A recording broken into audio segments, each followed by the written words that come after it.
Oh my gosh, I forgot about that. Yep. I deserved that.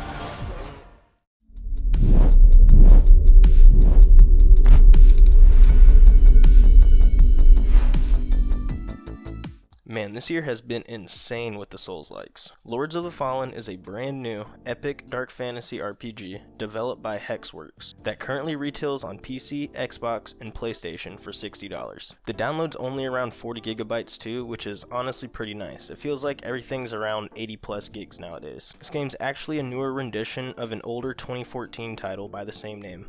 So technically this is the Lords of the Fallen. I don't really think this is a sequel or anything since I don't have any prior experience with the older title, just thought it was worth mentioning. The story starts out just as you'd expect any Souls-like. You're just some random piece of nothing at the bottom of a well for whatever reason, and somebody outside the well bestows magical powers upon you. That's a big theme in a lot of these games. Somebody will just straight up come across a dead body in a hole and say, "You are the chosen one!"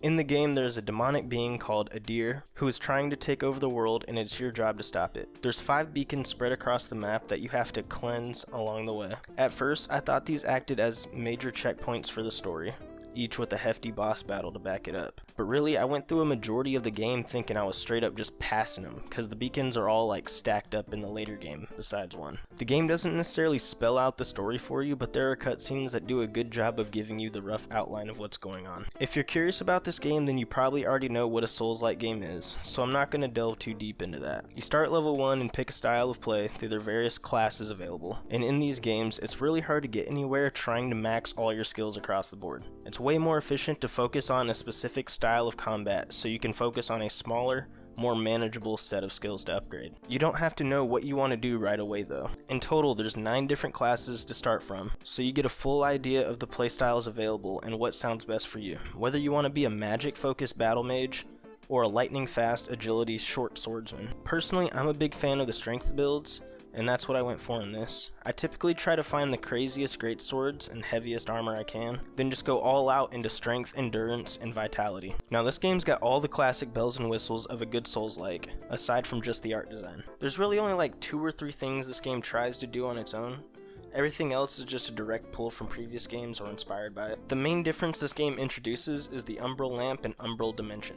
Now I'm just going to bundle those together as one, but this is honestly a great idea and a highly innovative spin on the genre. Essentially, they created the entire map twice, and interwove them so that they have to be played together in order to progress. That all probably sounds a bit confusing, but I'll try to show in these clips how you have to use the Umbral world to navigate the normal world, and vice versa. You can almost think of this Umbral dimension as their afterlife or underworld in the game. You can enter the Umbral at any time through the lamp, or if you die, you wake up in the Umbral, essentially being given an extra life. The Umbral and Lamp specifically are a fantastic core gameplay mechanic. You can use it to open doorways, find secret paths, place checkpoints, or even help out in a fight. And the extra life is pretty nice too. The life thing feels really balanced because you spend a fair bit of time in the Umbral anyways, and in there you're already on your last leg. Also, you only respawn with 50% of health, with a chance to gain the rest back. I say chance because, as you can see here, there's a white bar currently filling up the rest. This is also a new addition that almost acts as your posture in a way.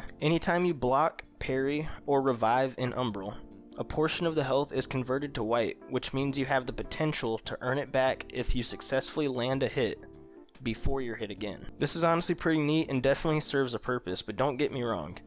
These boss battles still have a whole lot of one-shot potential.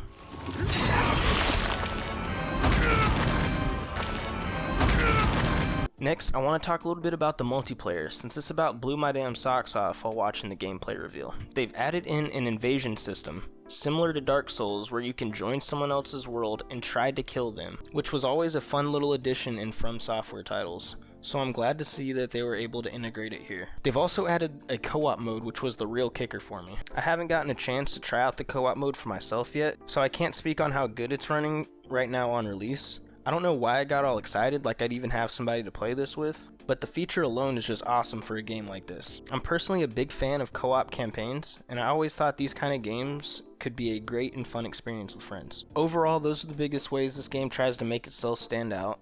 Other than that, it still just feels and plays about the same as any other Souls-like. The game is not open world. It offers a pretty linear experience and guides you from point A to point B. I say guides pretty loosely though, as each separate area of the map is its own little maze and they are quite massive in size. You'll find yourself spending hours at a time just exploring one section, but that's of course by design. The developers almost want and expect you to get lost at times, so you spend more time exploring the map and all the content they made. While we're talking about the world, I do want to mention that the environment feels really accessible and playable.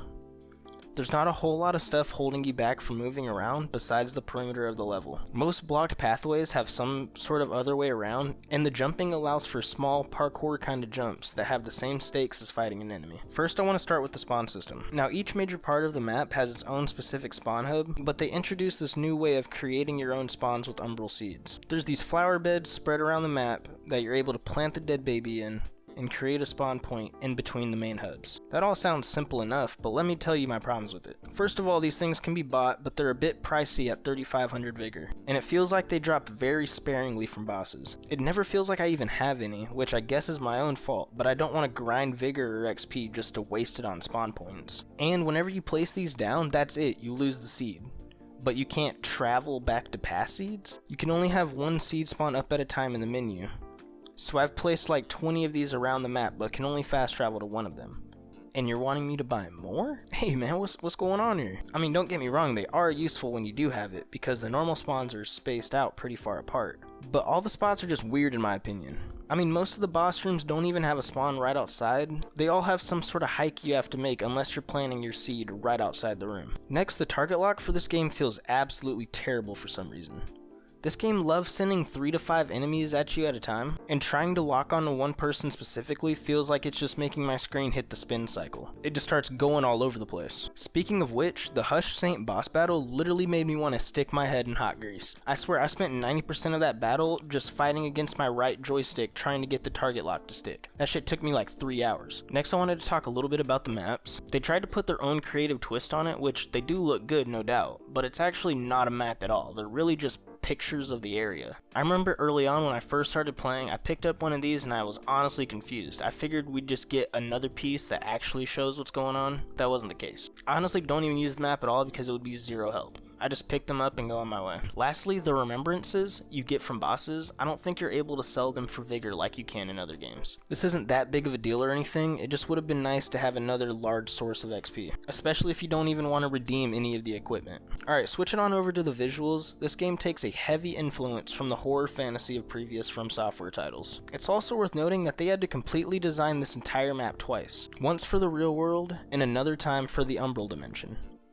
Each one feels very distinct and you can immediately tell which is which when you're walking around in the world. I didn't think they could make the original world any more dark and depressing, but when you die and go to the umbral, that's when you're really like, oh, this is it, we're in the trenches, boys. As I mentioned earlier too, the game also has cutscenes that look really nice and do a good job of giving you an idea of the scope and weight of the story. It actually gives the campaign meaning. Moving on to the audio, I don't know how all these different studios do it, but the music is as great as always with Soulslikes. The music really locks you in with the boss fights. Each fight has its own track that elevates the experience and makes any red bar encounter feel like the climax to the story. Also, speaking on the voice acting a bit, I thought everybody sounded good and all that, but they all speak in the cryptic medieval tongues, so it can get a bit confusing what they're trying to say at times.